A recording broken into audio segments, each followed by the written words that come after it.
فرید الدین قیصر صاحب، اگر قیامت کے روز سب کا حساب کتاب ہوگا تو پھر نبی صلی اللہ علیہ وسلم نے اپنے رفقا کو اللہ تعالیٰ سے عذاب قبر سے پناہ مانگنے کے لیے کیوں تاکید فرمائی ہے؟ کیا یہ عذاب حساب کتاب سے پہلے ہی شروع ہو جائے گا؟ اس سلسلے میں حضور صلی اللہ علیہ وسلم کی یہ حدیث بہت مشہور ہے کہ ایک مرتبہ آپ دو قبروں کے پاس سے گزرے تو فرمایا دونوں مردوں کو عذاب ہو رہا ہے، ایک تو وہ شخص جو پیشاب کے چھینٹے سے خود کو نہیں بچاتا تھا اور دوسرا وہ جو چغل خور تھا۔ اس حدیث مبارکہ سے کیا یہ بات ثابت ہوتی ہے کہ عذاب قبر منزلہ بالا گناہوں کے سرزد ہونے ہی پر ملے گا؟ دیکھیں یہ مسئلہ جو ہے عذاب قبر کا، یہ کافی ہمارے ہاں جو منکرین حدیث ہیں انہوں نے اس کے خلاف بڑی مہم چلائی، لیکن قرآن مجید سے بھی یہ ثابت ہے اور احادیث سے تو بہت ہی صراحت کے ساتھ ثابت ہے۔ اور اس کو سمجھئے یہ کہ اصل میں آخری فیصلے تو اسی وقت ہوں گے، جنت میں داخلہ اور جہنم میں داخلہ تو اسی وقت ہوگا، قیامت کے بعد، حساب کتاب کے بعد۔ لیکن یہ ہے کہ جیسے میں ایک سادہ سے تمثیل سے آپ کو سمجھا دوں، امتحان ہو چکا ہے، نتیجہ تو نکلنا ہے۔ فرض کیجئے کہ 1 مارچ کو یا 1 اپریل کو نتیجہ ڈکلیئر ہوگا، کون کامیاب کون ناکام۔ لیکن جنہوں نے کچھ کیا ہی نہیں پرچوں میں، انہیں تو پہلے سے معلوم ہے، ان کی جان تو سوکھ رہی ہے، اندر ہی اندر وہ کانپ رہے ہیں۔ چاہے وہ ابھی یوم حساب تو آنا ہے، ان کا ڈکلیئر تو ابھی ہونا ہے کہ وہ فیل ہے، لیکن ان کے چہروں پر لکھی ہوئی ہے فیل ہو۔ یہی معاملہ ہے کہ جو کچھ انسان نے کمایا ہے عالم برزخ میں بھی اس کی کچھ کیفیات اس کے اوپر طاری رہیں گی۔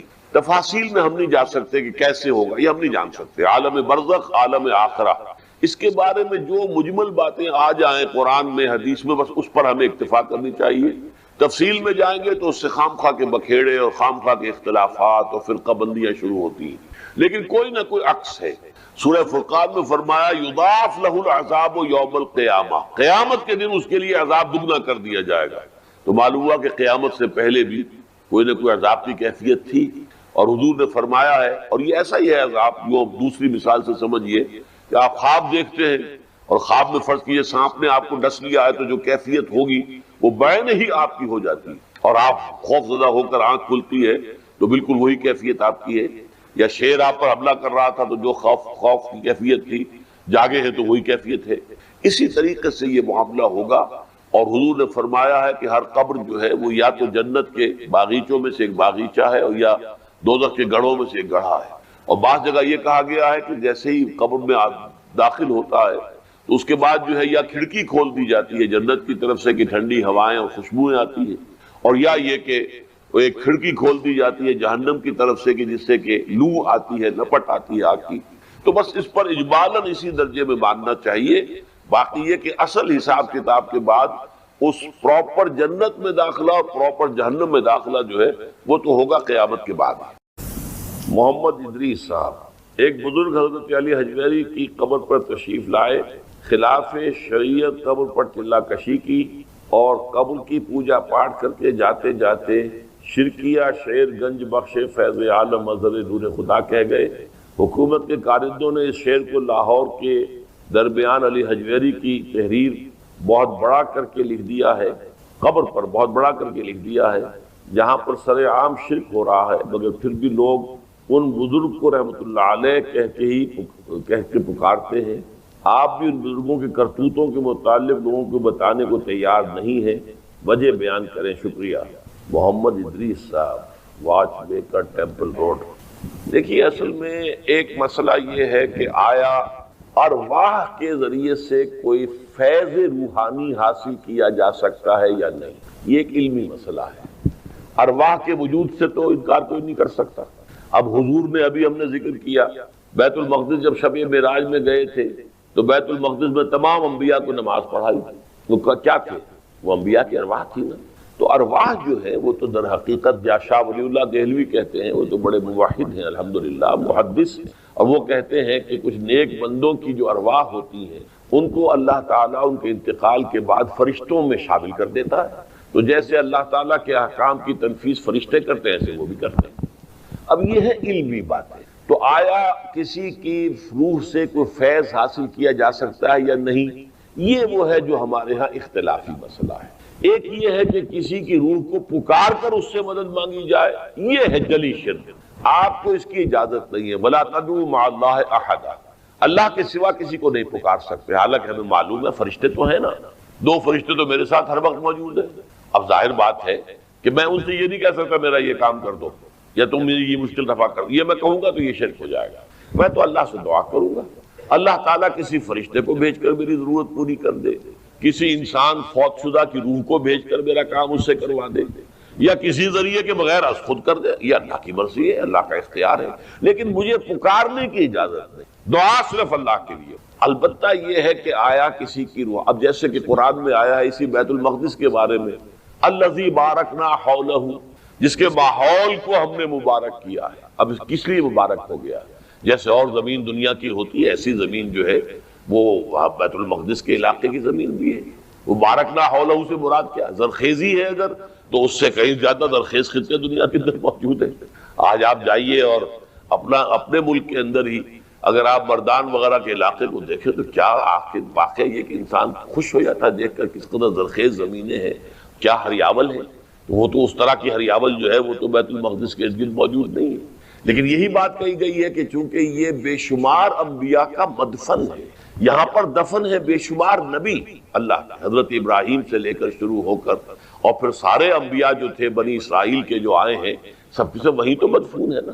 اس لیے یہ کہ ان کی وجہ سے اس ماحول کو کہا گیا وہ بڑا بابرکت ماحول ہے۔ اس حوالے سے کوئی ایک اختلافی بات ہو سکتی، اسے کھلا شرک نہیں کہنا چاہیے، بلکہ یہ کہ اس میں آپ اختلاف کریں کہ اس میں کوئی چلہ کشی کرنا، چلہ کشی کسے کہتے ہیں؟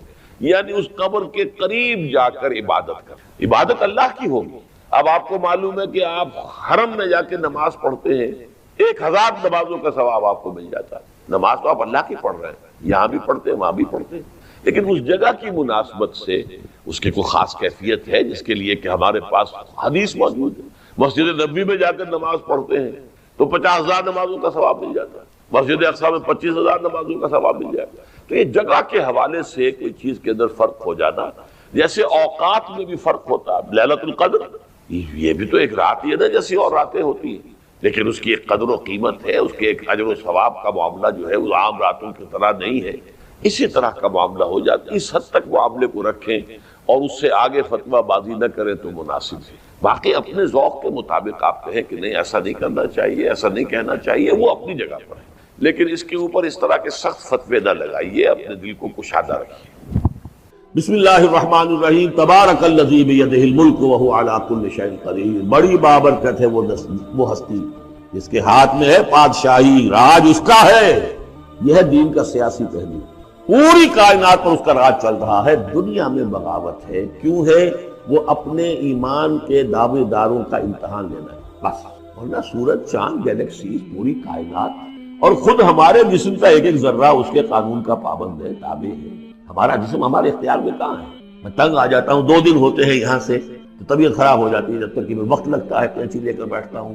اگر میں چاہوں کہ یہاں بال نہ آئے، میرا جسم ہے، میرا تو اختیار نہیں، تو آئیں گے۔ تو ہمارا جسم بھی جہاں تک اس کی فزیولوجی کا تعلق ہے، اس کے اناٹومی کا تعلق ہے، یہ سارا اللہ کے قانون کے تابع، میرے تابع تو نہیں۔ میں چاہوں میرا دل ذرا رک جائے، جب چاہوں میں اس کو سٹارٹ کر دوں، یہ تو نہیں ہوگا، جب بند ہوگا بند ہو جائے گا، میرے اختیار میں نہیں۔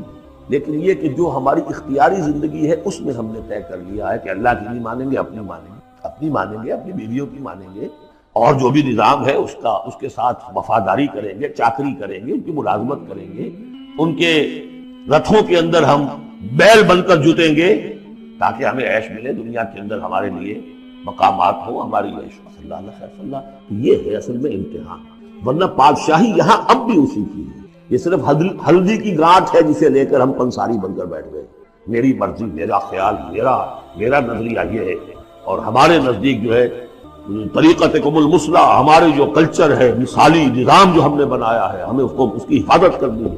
تبارک الذی بیدہ الملک وہو علی کل شیء قدیر، وہ ہر چیز پر قادر۔ الذی خلق الموت والحیات لیبلوکم ایکم احسن عملا۔ اب دیکھیے ہم نے حیات انسانی کا جو اب تک سمجھا ہے، جس کو کہ عمرو نے، جو کہ بہت بڑا شاعر ہے، اس نے اپنی بیوی سے خطاب کر کے کہا ہے حیات ثم موت ثم بعث حدیث و خرافات یا عمری۔ یہ کیا ہے زندگی پھر موت پھر زندگی، یہ کیا سب حدیث و خرافات، معاذ اللہ۔ ہم نے بھی دیکھا پہلے کنتم امواتا فاحیاکم ثم یمیتکم ثم یحییکم ثم الیہ ترجعون۔ یہ وقفے کیوں ڈالے گئے؟ یہ موت کا وقفہ کیوں ڈال دیا؟ زندگی کا ایک حصہ نکال دیا علیحدہ، 30 40 50 60 سال یہ دنیا کی زندگی، پھر موت کا وقفہ۔